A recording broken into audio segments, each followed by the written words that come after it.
Welcome, everyone. Welcome to our webinar about why and how to become a member of the MLC.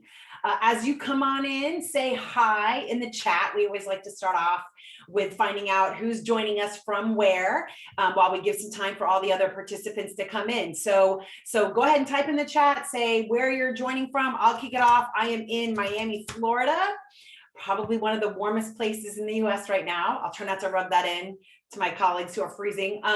So we got some LA in the house, DC is in the house, Hershey. Hopefully all you guys are staying warm. We got Nashville in the house, San Fran, Colorado, Massachusetts. Come on in, say hi, tell us where you are. Nashville, Boulder, Chicago, Boston, Pennsylvania, Sweden. We got Sweden, we've got Chicago, more Nashville. LA, San Fran, we got people from everywhere. All right, we've got about 91 participants in, which includes those of us who are here to speak to you today. Canada is in the house. Finland, welcome Finland. We've got Jacksonville, lots of people here. Istanbul, what? Bogota, we have a seriously international crew with us today. This is so exciting. Woo! Johannesburg, the international people, this is amazing. I don't know that I've had so many international folks. New York, so we got East Coast, West Coast, middle of the country, way down here in the bottom. We've got people from all over. So what a crew we are today. 106 participants. I'm seeing that participant count slowing down a bit. So I think we're gonna go ahead and get started. So I'm gonna have some slides I'm gonna share with you in a second to give you an agenda for what we're going to cover today. My name is Serona Elton. I'm the head of educational partnerships for the MLC. And I have with me today my colleague, Lindsey Major, who is our head of customer experience. You're going to be hearing from Lindsey shortly as well. And I'm also joined by our amazing webinar crew who keep it all running in the background, and they give you great links in the chat, point you to places on our website. And so we affectionately call them our webinar queens. So big shout out to our webinar queens that make this all happen. All right, so let me go ahead and share a PowerPoint.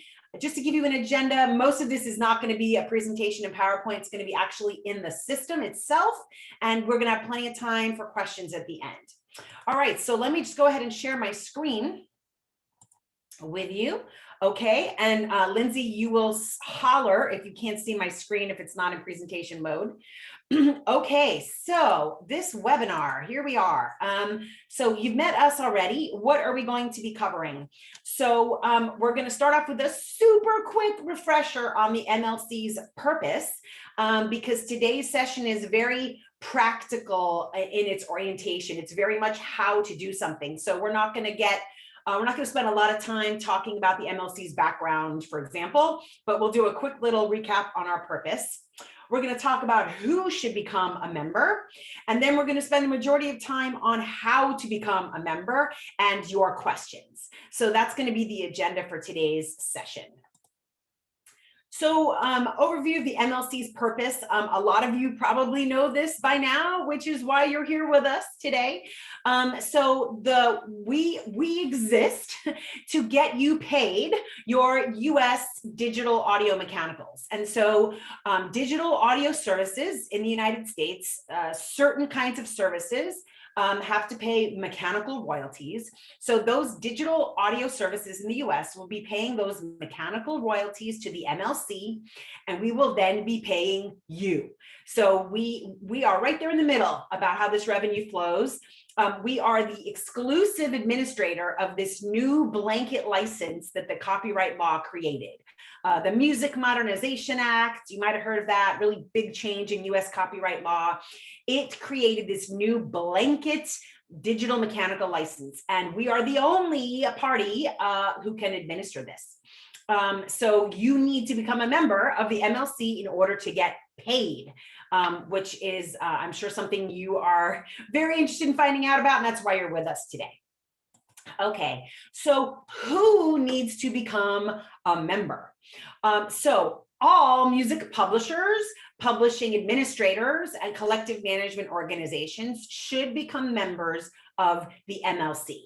That is, if you have the right to collect digital audio mechanical royalties from licensees in the United States. If you have the right to do that, then you should become a member of the MLC. But that's not the only category of member. If you are a self-administered songwriter, composer, or lyricist, and you have the right to collect your digital audio mechanicals from a licensee in the United States for even just one musical work, then you should become a member of the MLC. Now, I realize some of you have had careers where some of your musical works, some of your songs are administered by you, and some of them are administered by a music publisher, for example. If that is the case, you are at least partially self-administered, and you should absolutely join the MLC. So this works a bit differently than the way it does at a performing rights organization. From a PRO perspective, like ASCAP and BMI, a songwriter, composer, lyricist needs to decide which PRO they're going to join, and then they are a member of that PRO for all of their musical works, all of them. That is different when it comes to the MLC. The decision about whether or not to register a musical work with us or not is really down to who has the rights to administer the mechanicals for that musical work. So again, if let's say you're a songwriter and you've written 20 songs and 10 of them were related to a deal you have with a publisher, and that publisher continues to administer those works, you will not be registering those works with us. But the other 10 works that you've created, if you handle the publishing for those other 10 works, you should join the MLC and register those works with us. We're going to get into this in even more detail. And actually, I should have made mention, this is a Zoom webinar, which is a little different than a Zoom meeting. And so we have this Q&A feature. And please put your questions in the Q&A and not in the chat. And that way, when we get to this section of this webinar where we'll tackle questions, they're all lined up right there for us, and we can mark which ones we'll answer on air or with a text answer. So please put your questions in the Q&A, not in the chat. So those are who should become a member, and that's who we will be paying the royalties onto. One other distinction between the way this works for mechanicals versus the way this works for performance royalties through PROs is there is no writer share and publisher share. Right? The way performing rights organizations pay out, they pay writer share directly to the writers, they pay publisher share directly to the publishers, which is why every single writer needs to become a member of a PRO. For mechanicals, it doesn't work that way. We pay the party who is entitled to collect the mechanicals from a licensee. And in the case of publishers, we pay the publisher, and then the publisher pays the songwriters. So it's not like a writer share and a publisher share. If you are a songwriter, composer, lyricist, and you join the MLC, it's because for some of your musical works, you are the music publisher. Right? That's why you're joining the MLC. You're not joining as a writer the way you join a PRO. You're joining because you are self-published. You are acting as the publisher for some or all of your musical works. Okay. So how do you become a member? Super easy. You go to our website, up there, top right corner, connect to collect. That is our super cool catchphrase that says, become a member. That's what connect to collect means. Connect with us so that you can collect your money. Membership is free. There is no cost to membership. So you're going to go to our website, you're going to click that button there, and in a second, Lindsey's going to tell you what happens after that. One other quick note about membership to mention to you is that the way the Music Modernization Act set us up to operate, we will not be taking an administrative fee out of the royalties that we collect from digital services. Digital services have to pay a separate a separate amount of money to the MLC to fund our operations. That's separate from the royalties. So 100% of the royalties we collect will be paid out. We will not be taking an administrative fee like just about every other collective management organization has to do in order to operate. We're set up a bit differently. So 100% of what we collect will be distributed. So quickly, before I hand it over to Lindsey, I just wanted to make mention of something. So we are dedicated to continually improving how we do things. And we look for and are very happy to get really useful feedback from our members. And so we heard from you that some of our membership setup screens are a bit confusing. So we are doing a couple things. We are actively right now working on updating those screens so that they're even more straightforward and easy to follow. So those changes will be coming very, very soon. But we've also created a quick guide. And this is on our website. You can see the URL is up there at the top of the page, and it's also going to be in the chat. This is on our website right now, and it's designed to help you know which options to select on the screen and which value to put in certain fields. So we wanted to get this in your hands right away, rather than having you wait for some updated screens that are coming really soon. And it's why we're doing this webinar. We wanted to give you as much support as we could to make this as simple and straightforward as possible. The way this quick guide works is it is 3 pages long. The first page is just pointing out to you what you're going to see on the screen, and how on the other 2 pages, when we talk about selecting the first choice or the second choice, that's what we mean by those 4 buttons there on the screen. And then if you're a songwriter, composer, or lyricist, you're going to look at that page dedicated to you. If you're a publisher or a collective management organization, you're going to look at that page dedicated to you, and you're going to look at the row and look at the information about the publisher entity and the kinds of works that you might be overseeing, and it's going to help you figure out which of those rows applies to you. And then that's going to tell you what to do. And last thing before I kick it to Lindsey, CMO, some of you might be saying, am I a CMO? I don't know. Maybe I am a CMO. You would know if you're a CMO. CMO stands for Collective Management Organization. You could almost stick the letter R in there, Collective Rights Management Organization. These are mechanical rights organizations that exist outside of the United States to collect mechanical royalties on behalf of their members. You would know if you're a CMO, so don't worry. If you've never heard that acronym, you have no idea what that is, you are not a CMO. All right, so I'm going to come out of screen share, and I am now going to hand it over to Lindsey to walk you through very specifically what you're going to do when you join the MLC, how to join the MLC. Great, thanks, Serona. So I am going to share my screen, and Serona will let me know if you can't see it. So as Serona mentioned and pointed out in one of the earlier slides, the first step to becoming a member of the MLC is to become a user. So a user account, just to differentiate the two, the user is just your MLC portal account. So this is like your login information, which will be your personal information. Once you have your user account set up, you can then create the member, and that will be the association. So if you need to still create a user account, that's what this Connect to Collect button is on the website. And when you fill all this information out, you will be filling it out with your personal information in order to get your user account set up. So once you've had your user account set up, you're ready to go. When you enter the portal, this would be the first screen you see, and you can just click here to create a member right away. The other path to get to creating a member, this is obviously a vision of a screen with a member already created, but let's say you need to add a member later, you can also go to the profile, members, and create the member this way. So there's 2 paths to get there, sort of a choose your own adventure. So this screen, as Serona had mentioned earlier, we've received a lot of feedback from our users and members, which has been really, really helpful to us in making improvements in the portal. So when you land on the screen for the moment, this is what it looks like, but we're redesigning this to make it a lot more clear and a lot easier to do. So I'm going to focus on the parts of this screen that you'll need to know.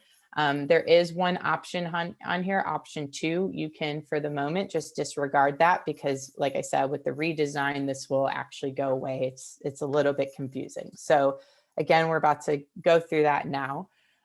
So there's a lot of different use cases, and the reason that we're trying to just basically help you make sure that you're setting up your member accounts accordingly. So option 1 will be it will be the most selected option if you are a publisher, if you're a CMO, an administrator, and it will definitely be the option you choose if you're a fully self-administered songwriter. So you own the rights to administer your entire catalog of works. So this is also goes for like, if you're wondering, okay, I'm a publisher and I represent 4 catalogs or 4 companies under me, you will still select option 1. You'll have one member account because you are the member that is responsible for collecting those digital, audio, and mechanical royalties. We will pay you, and then within your statements, you will see this is the amount of the money that needs to go to each publisher or catalog. So, and then again, for our fully self-administered songwriter friends, this is the option you'll choose because you own all your works. You own the rights to collect those digital, audio, mechanicals. So we'll need to pay you. Again, don't worry about option 2. I know it's a little confusing. We'll fix that. Option 3 is for our partially self-administered songwriters. So maybe you own part of the catalog, but part of your catalog is administered by a third party. You'll select option 3 and you'll only register the works that you own the rights to administer. And then the 4th option is it's basically a stopgap for our songwriters who are fully administered by a third party. If you select this, you'll notice it'll basically say you don't really need to create a member because there is an administrator doing the work for you. This also applies to if you work for a company, if you work for a publishing company or CMO whose works are represented by an administrator or another publisher. So maybe, for example, you sit underneath, like Sony ATV is the top or the entity that you sit under, you wouldn't need to create a member. Or for a CMO, like let's say you're being represented by an administrator, you also wouldn't need to become a member because that work's being done for you. So while it doesn't explicitly call those parties out, that is also true. You can kind of stop and not move forward because you don't need to take that action. Now, if for some reason you make a mistake and you're not sure if there is an administrative deal in there and you do try to sign up to become a member, we do have a matching process that we do. And so we can see potentially in the database, oh, it looks like you are taken care of by BMG or whoever. We'll send you an email letting you know that you're under that hierarchy and you don't need to take any action at this time. So that's, again, all of this is in that quick guide that Serona shared. I just wanted to give an overview of those options. So once you pick the option that's most applicable to you, you'll land here. So this looks very similar to the user sign up screen, but this is actually where you'll put in the information for the member account. So there's the user sign up, whereas your personal information, and then you get to the member sign up, which is when we communicate what the member information is. So these fields are going to be filled out differently based on who you are and what your situation is. So if you are a self-administered songwriter, you do not have any type of publisher entity set up, and you don't have a publisher name. So that means you probably haven't affiliated with a PRO yet. You can go ahead and put in your own name here for the member. Or if you do intend on affiliating with a PRO, what we would recommend is you create a member name. So for instance, this is my first time registering my works. I know I'm going to affiliate with a PRO. I would likely put in something like Major Music, so that there is like almost like an entity of sorts that can serve as a publisher. And when you choose that name, you should also use that name if you affiliate with the PRO. That way it helps keep your data very clean and uniform across the board. If you are a self-administered songwriter who is affiliated with the PRO, therefore you have a publishing name, but maybe not the legal entity, you'll put in whatever that publisher name is. So again, if I'm affiliated with the PRO and at the PRO, I signed up a publisher name of Major Music, I would put Major Music here. And then for those people the songwriters who have that, but it's not a legal entity, like they didn't go create a business, a publishing entity with a tax ID, you'll just put in your own information for the business address, your contact information. You'll disregard these identifiers because you won't have a publisher IPI number, so you should leave it blank. You'll see these are optional anyway, so it's okay. And then you'll select individual for your classification. Now, if you are a self-administered songwriter who does have a publishing entity with a tax ID, again, you'll put the name of that company, whatever the business address is, whether that's a PO box or you might have a brick and mortar, it might be your house, but whatever you've designated as your business address, business contact information, you would have a publisher IPI. So I would recommend putting that in there. Do not put your songwriter IPI because that will result in a rejected membership. We can fix it, but it won't get you through. So I can't stress enough, just leave that blank if you don't have a publisher IPI. And then you would select business because you have the business tax ID. And in a minute, I'll show you where you'll input all your payment and tax information once we get through the screen.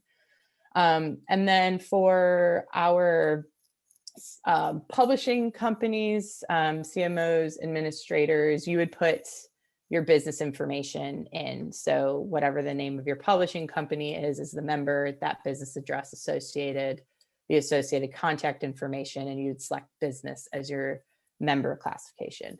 I want to circle back to these identifiers real quick. Again, CMOs, you would also probably leave this blank since you likely wouldn't have a publisher ID. But if you don't have a publisher IPI, don't put it in there. Same with these other optional fields. If you did have an HFA, just to explain this HFA publisher account number, if you are affiliated with HFA and you do have an HFA publisher account number, also known as a P number, go ahead and put that in there. Again, optional, but it helps us with the matching process so we can more quickly identify your catalog in our database and associate the users accordingly. So that is the member sign up screen. After you fill all this information out and you hit submit, it does take 1 to 3 business days for us to review the information, tie whatever data we already have to that member account and get you set up. So you will get an email letting you know that we've received your request for the member and it's in review. And then you'll get another email letting you know when the member has been successfully set up and you're ready to go. And just to show you, after you do have your member set up and you're in here, you're registering works, you'll click here. This is where you can do all your work registration.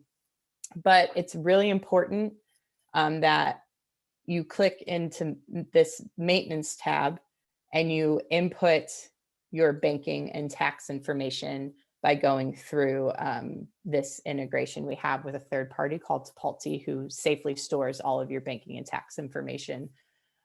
So you'll need to make sure that you fill all of that out right away. Otherwise, the member account won't be payable. So with that, I'm going to stop sharing my screen and we can hop into Q&A. Thanks, Lindsey. I've been tackling some of them as we've been going. So I'm just going to go up to the top, and when you and I will work our way right down the list. So some people are asking about a couple of questions relating to the Harry Fox Agency and music reports. So let me clarify a couple things. So the Harry Fox Agency and Music Reports are two separate companies. They're separate companies from the MLC. So all three of us are three separate organizations. The Harry Fox Agency is a vendor of the MLC, which means they provide certain services to us. And one of those services is they share the data in their database with us. And so some of you have seen already that the data you have maybe set up with the Harry Fox Agency, if you already had a relationship with them, is now in our database, and they will continue to share that data with us as long as they, are a vendor of the MLC. We will be paying you your royalties from the MLC. So royalties we collect under the blanket license will be paid to you by us, not via HFA. And so even if you've always had gone through HFA for your mechanicals, you do need to become a member of the MLC. And you can do so on our web pages. As Lindsey was showing you, I think there was also an opt-in email that had gone out to members a while back that was giving you the option to have HFA share some membership type information with us so we could kind of seed that account for you. But you do need to become a member of the MLC, and we will be paying you directly for the compulsory blanket mechanicals that come through the MLC. The Harry Fox Agency will pay you for other things that they do because they do a lot of other things. So that's the nature of the relationship with the Harry Fox Agency and the MLC. And one other thing just to say on that, because there was another question further down about things like physical mechanicals. So the MLC is not involved in granting licenses for physical mechanicals or collecting royalties for physical mechanicals. And so people were wondering, well, what will something like HFA continue to do if the MLC is here? That's an example of another kind of licensing activity that HFA is involved in that we will not be. But HFA, Music Reports, they are involved in a lot of different kinds of activities in the industry that we will not be involved in or are not involved in. And so there's one thing that they will not be doing because they're not allowed to do it, which is to administer this new blanket digital compulsory license. But there's lots of other things that they will be continuing to do, I'm sure. Okay, so let's see, just going to run down the list because I saw a couple of them for you, Lindsey, that I thought would be really good for you. So one of them says, I have one of our folks, actually 2 or 3 of them said this. They have got a different publisher name set up with ASCAP versus BMI versus CSAC. So what should they do? What should they do? Yeah, this is a popular one. So you've got a few options here. If you have, different publisher in the world of mechanicals, you can actually manage all of that under one. So you could choose your ASCAP name as your member and manage your whole catalog, for all 3 under one. But I understand that can be a little bit tricky sometimes, and people may prefer to keep them separate. So if it is the case where you prefer to manage them separately, you've got 2 more options. You can create a different member for each publishing. So a member for your ASCAP, a member for your BMI, a member for CSAC, or you can create a member and say, hey, I want to essentially create what we call a top publisher, which will connect the 3 together. You'll need to contact support. We'll need to set this up for you, where we'll basically create a publisher name with the MLC, in which we can then put the 3 underneath that one. So you only have 1 member, but you can, on the works registration process, select which publisher it goes with. So I know this webinar isn't really about works registration. We have different ones about that, but when you are in that process, it'll be pretty clear how you pick which publisher. So a few options, kind of just depends on how you want to manage your business. But if you have any more questions about how to set any of that up, you can reach out to our support team. They'll be able to walk you through it. Awesome. Another question that I've gotten from a couple of folks are, what about services like CD Baby, TuneCore Publishing Pro, DistroKid? So let me tackle those. So there are companies in the marketplace, like those 3 ones I've just listed, or I'll list the 4: SongTrust, right? CD Baby, TuneCore, DistroKid, SongTrust. they provide different kinds of services. Some of them provide one service, some of them provide more than one service. So CD Baby, DistroKid, TuneCore, they all provide digital distribution services to the recording owners. So if you're a do-it-yourself recording artist, self-released, you can go through them to get your recordings onto services. And they've all done that a long time. Some of those, CD Baby and TuneCore, have a different service. It's a different service that they offer, which is essentially a publishing administration service. And Songtrust also has a publishing administration service. If you have signed up and you don't really join them, it's not like a membership organization. If you have signed up to say, hey, I'd like to hire you essentially to act as the publishing administrator for my catalog, if you've done that, then you will not be joining the MLC for those works. If you have other works, other songs that you did not you have not signed up with Songtrust or those services, then you could still join the MLC and administer those works. But for the ones where you have had one of those companies, you've signed up for their publishing administration services, they are your administrator. You are no longer self-administered. They are your administrator. They will be registering your works with us. They will be collecting that money from us, and they will be paying you. Somebody else asked in there also, if we can pay you, why sign up with one of them? Well, what I would say is they do a lot of things that we don't do. So some of those services can collect royalties from you from other countries. They could do things like perhaps collect your video sync from YouTube. You have to go to their websites, you have to compare the things they offer and decide, if any of them is the right fit for you or not. But they do something different than we do.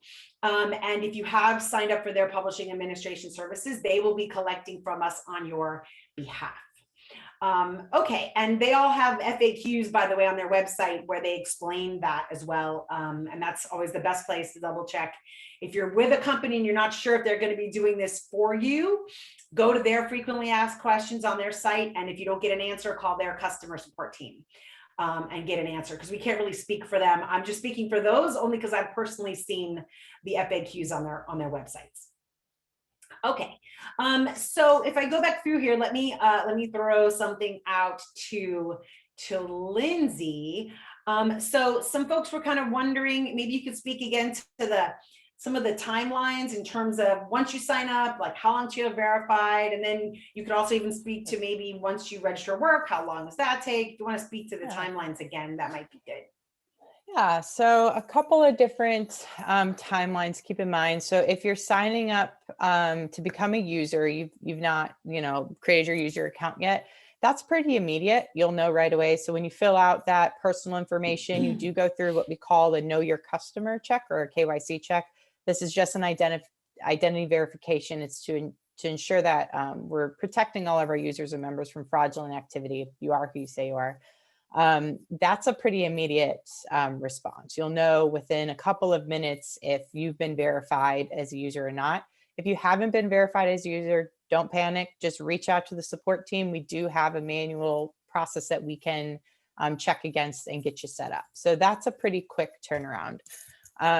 If we're talking member, typically members, it takes anywhere from 1 to 3 business days to review and do the matching and get you set up.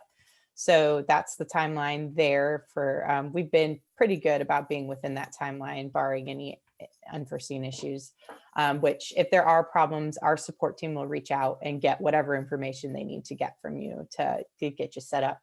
And then for work registration, that one is a little bit more of a moving target sometimes. Sort of, so if you're registering with a bulk work upload or with the individual work registration within the portal, it's typically, within a week or two, sometimes faster, sometimes slower. A lot of the reason why that's such a moving target is because it really depends on the volume of new work registrations that we're getting on a weekly basis. And if you're using CWR, you're probably pretty familiar with that process and how that works. But yeah, it just sort of depends on the volume. But for the most part, you're probably looking at within a week or so of your work being submitted and then either accepted or rejected. If it's rejected for any reason, reach out to support and we'll be able to troubleshoot and figure out what the best course of action is to get that resolved. All right, thanks for that. So carrying on, before we get into a couple of sort of fact scenarios where we can walk through and reference our quick guide about, you know, how to help them figure out how to set up. There's still a few more questions about things like licenses for cover songs and the Harry Fox agency. They still get the license from there. So let me just clarify something more on that to kind of cover off a couple of those things.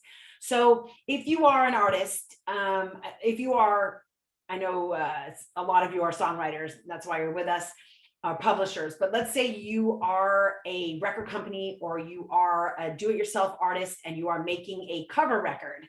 That means that basically somebody else has already recorded that song once before, at least once before in the past, and now you are making a recording of that song that's already been out there on records. So you need a mechanical license, and depending on how that recording is going to be distributed, then there's different licenses, different pathways to getting the licenses. So if you're going to put out physical products, you as the record company or the do-it-yourself artist, you've got to ultimately get a license from the publisher. That might go through the Harry Fox agency.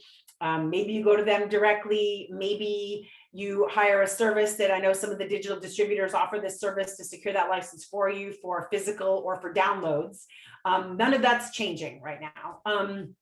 Physical is not changing at all. And so you still need to get all those kinds of licenses. If you are a do-it-yourself artist and you are going to put up a cover record only on a service that has a blanket license from us, so it's already been recorded, it's already been released in the United States, but now you're going to make a cover of it and it's going to go up on one of the streaming services, for example, that has a blanket license with us, then the blanket license will cover that use. So hopefully that gives you the answer to those questions. All right, so going back down here, I'm trying to look for some like trends where we've had the same question from multiple people. So somebody here had asked a question about the stages of registration: submitted, accepted, rejected, and superseded. And somebody else also asked a question about what superseded means. Do you want to tackle that one? Yeah, so superseded is just that though the current registration, work registration that you're looking at is not the original one. So there was an original registration and then an update to that work was made. So we're indicating that with this is the new work registration and it supersedes the original registration. So an example could be maybe I'm a songwriter, I co-wrote the work, I registered my publishing shares, and then my co-writer claimed their shares on that work. So that work would go into superseded because it's an updated registration. Submitted just means that you've submitted the work. So, and you've clicked submit, it's on its way to being matched and all that. There's submitted. Accepted means that work registration is accepted, you're good to go. And then rejected is that there's something going on with the work registration. And typically it's rejected for one of two reasons. One reason would be that the work is in some sort of conflict, whether that be an overclaim. Typically it's an overclaim. And then the other reason would be that maybe there's some data that doesn't match and we just need to edit the work and update that data. So either situation we can figure out and fix for you. If you see a rejected, you'll need to reach out to support and figure out what the next steps are. Okay, so we have another question: is membership a contractual agreement associated with the term? No, it's not. So it doesn't work quite like that. You join the MLC and you can register works with us. Lots of works, no works. Stop registering works with us. Let's say right now you're self-administered, and so you join the MLC and you set those works up, and then in the future you end up doing a deal with a publishing company, which might involve only new works you create from that point forward. That's fine. You remain an MLC member and you continue to get paid mechanicals for the works you registered with us, and perhaps this publishing company would handle your new works going forward. Or maybe you do a deal with them and that deal gives them the right to collect for all of the works you've ever created.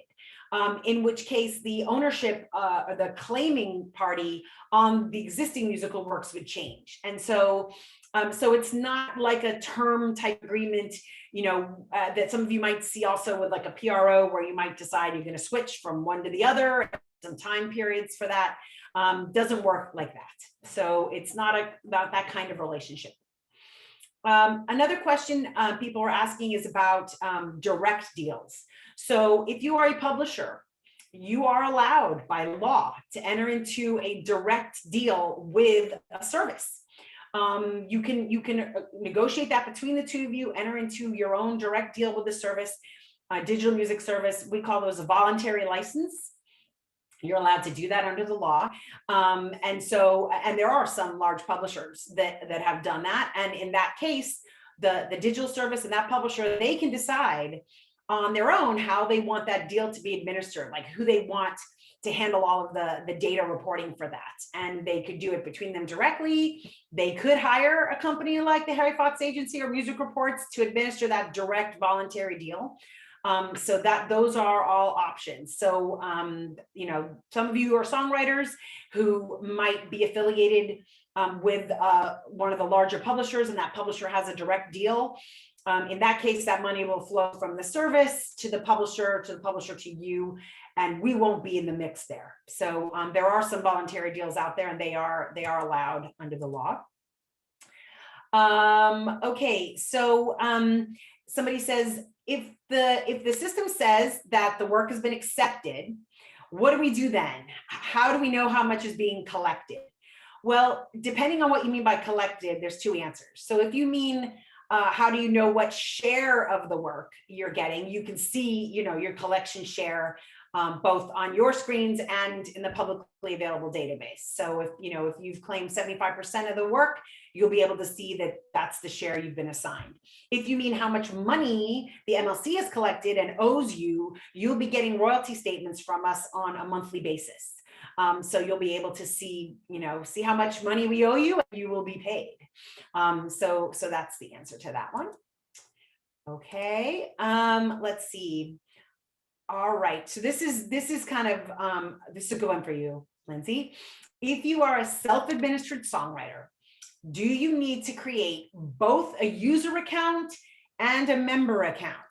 And they say because they'd already created a user account, and then when they tried to create a member account, it said that account was already created and merged them. So it may also be good to just describe the difference between a user account and a member account as well. Probably good. Sure, yeah. So everyone will need a user account if they're creating a member. That's your access to the MLC portal. And then once you have your user account, then you can create the member account. So the member is the entity that has the rights to register, administer, collect those royalties. So if you're a self-administered songwriter, what likely happens, without seeing anything, what likely happened is you submitted for a member, you probably got an email that said that your member, they found something in the match in our database that already existed, so they merged those two.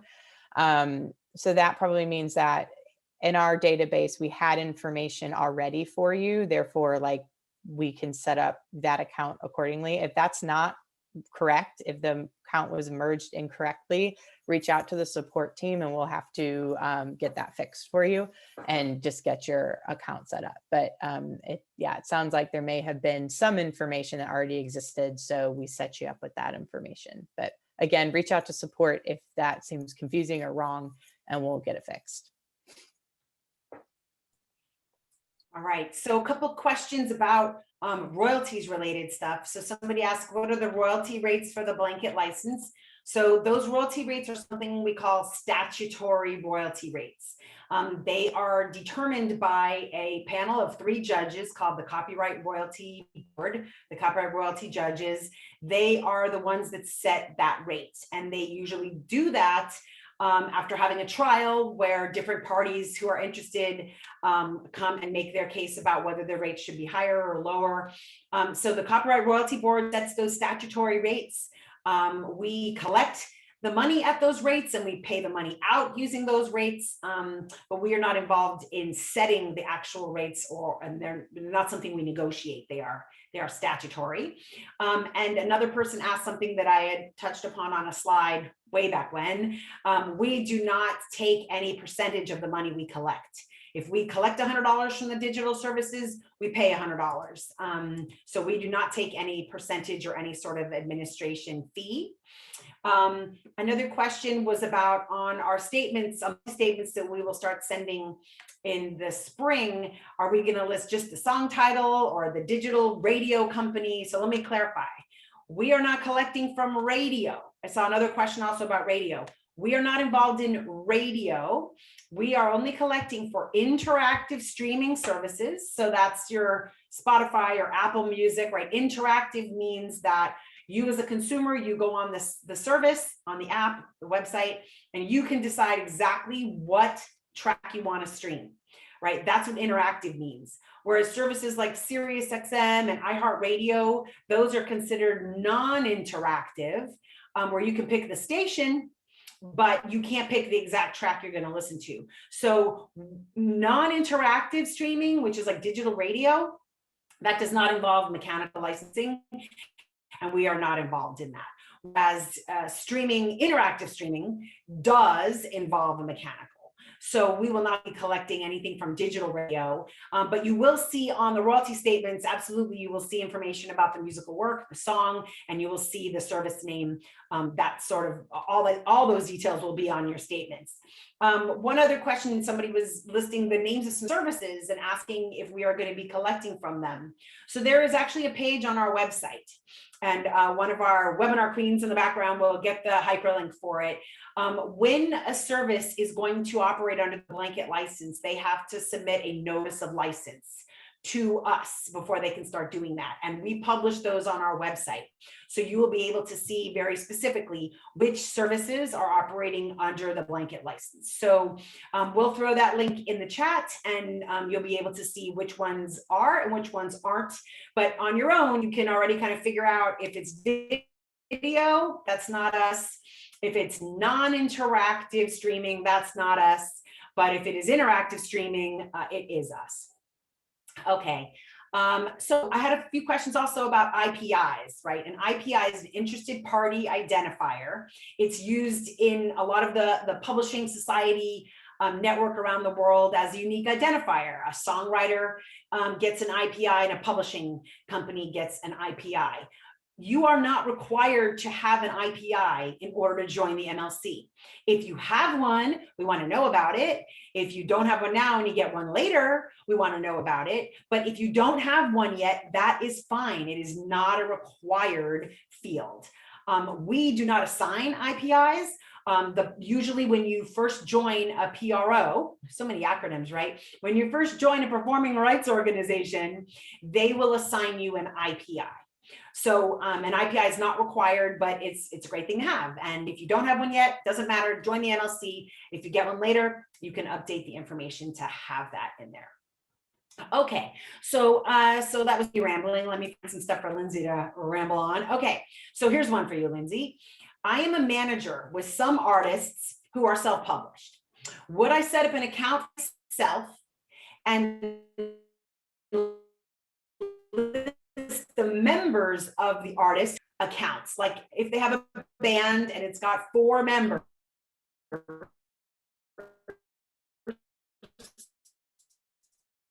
would they create one account? Each member create their own accounts? I guess, and all 4 of them are self-published. Okay. So any thoughts there? I'm trying to find that It's Peyton's question in Okay, case you want to that's read it what as I was well. looking It's for. right up at the top, second to the top. Okay, great, thanks. So I was like, I'm gonna need to read that one. Okay, I am a manager with some artists who are self-published, but I Yeah. for myself and list the members of artists who are self-published or have them create individual. Okay, so what it sounds like, going off of here, you've got a band, and we're talking a band of 4 members. Okay, cool. So it sounds like you're managing different artists. All those artists if they own the right to administer those works and collect those royalties, then they should sign up as a member themselves, and they can add you as a user to that member account. So thing to remember about member accounts is that a member and a user, it's not a one-to-one relationship. You can have multiple users with access to one member account, because obviously we're going to have managers, or maybe at these larger companies, you've got certain team members that do work registration and catalog management, that kind of thing. So if it's, okay, I've got 4 people I manage, they all are self-administered, they'll create the member account for themselves, and they can add you as a user to those accounts. And then the second part, if we're talking a band of 4 members, would we create one account and put all members under it? So with the band situation, it kind of depends. So if the band is represented by a publishing entity, let's say, the publishing entity would, and the entity owns the rights to administer that work, they would that would be the member. They would put those 4 band members as songwriters within the work registration. But if the band, like, that's probably the most likely scenario. But if we're talking each band member, like let's say they're not represented, but they're all self-administered songwriters and they each wrote a piece of a work, then one member would register their share of the work, and then you would edit that existing registration. The other members would just add their shares to that existing work registration. So it's all really about, when we're talking member accounts, it's really all about who owns the right to collect. And that's the member. And if you own the right to collect and you've got several, whether it's songwriters, publishers, whatever the case may be, under you that you pay, you collect that for them and you pay them out based on what the breakdown is in the statements that you'll be receiving. So hopefully that's helpful to folks who have those situations. And, look, we could easily get 50 questions with unique fact patterns of each one. And that's why we have a great support team. So, they are very happy to walk through the most granular set of your particular business circumstances to help you navigate this. So certainly, please do reach out to them. Some people were asking about, what happens with works that have not been claimed, or where we have not been able to match up musical work with a sound recording. So the way it works is, data nirvana is when we get data in from the digital service and they give us recording information, and we are able to match that information to the musical works in our database and then pay the parties who are entitled to receive the money for the musical works. That's when it's matched.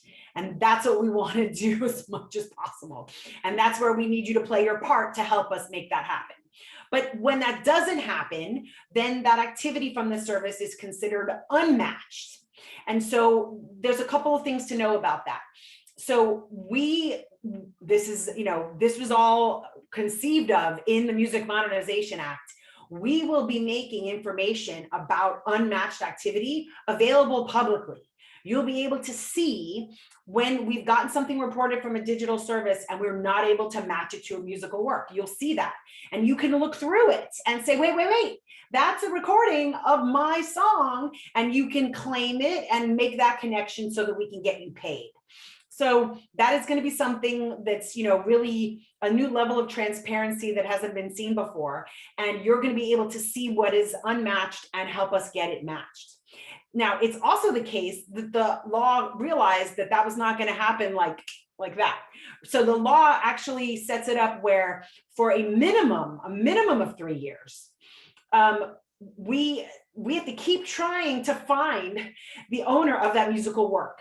And so at least 3 years will be spent trying to, get as many members in and try to, have you look through the unmatched and find what's yours and claim it. some point after 3 years, not clear how much after 3 years, there will get to a point where we will have to say we have exhausted every possible way to get this matched. And once we reach that point, then there's a whole nother process the copyright law contemplated about how that money will then get distributed out to parties who have already received mechanicals during that window of time. So it's all laid out in the law. As we move further towards that, right, and that distribution is not happening for at least 3 years. We'll be creating all kinds of materials to help explain this to people. But the key takeaway right now, and by the way, those policies and that is going to be set by our board, which is made up of songwriters and publishers, with advice and guidance from our Unmatched Royalties Oversight Committee. So we've got all the right people thinking about the best way to do this to get you paid.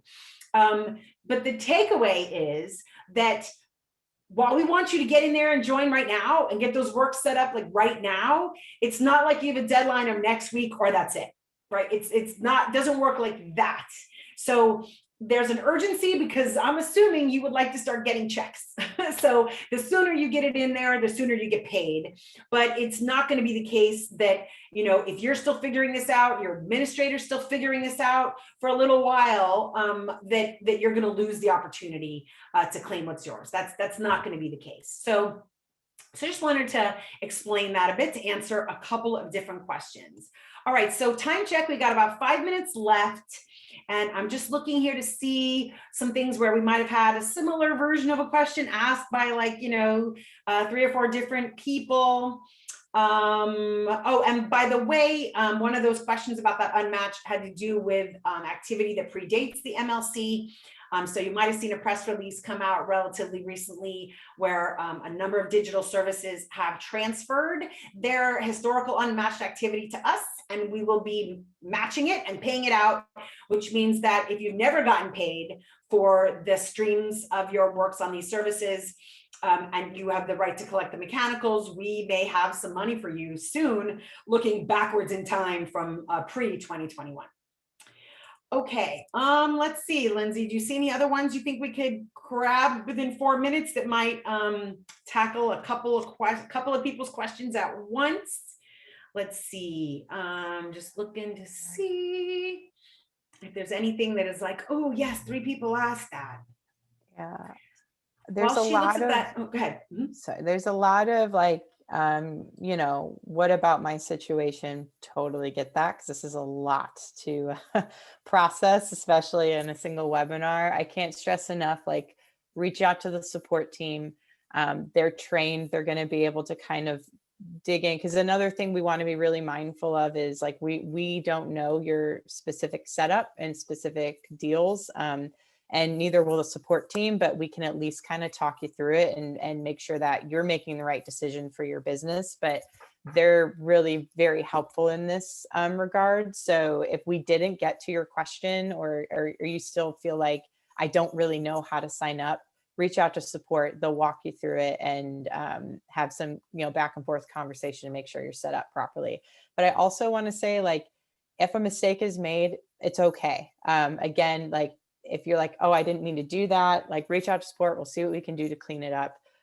It's not oh, I did that incorrectly or I got rejected and that's it. There's no that's it. We are very relentless in making sure that our members are taken care of. So yeah, apologies if lots of questions still open. If we didn't get to them all, there is a way to ask them though. So.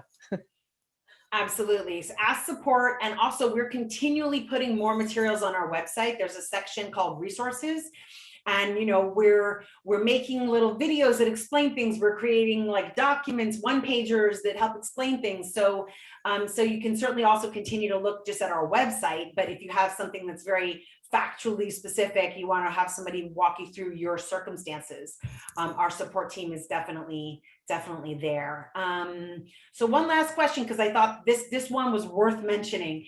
Some of you guys were asking about identifiers like ISWCs and ISRCs, which you don't provide as part of your joining a member, right? Those come up When you become a member, you don't give us the identifiers of your works or your recordings at that stage. But when you register works later, you do. None of those are required identifiers.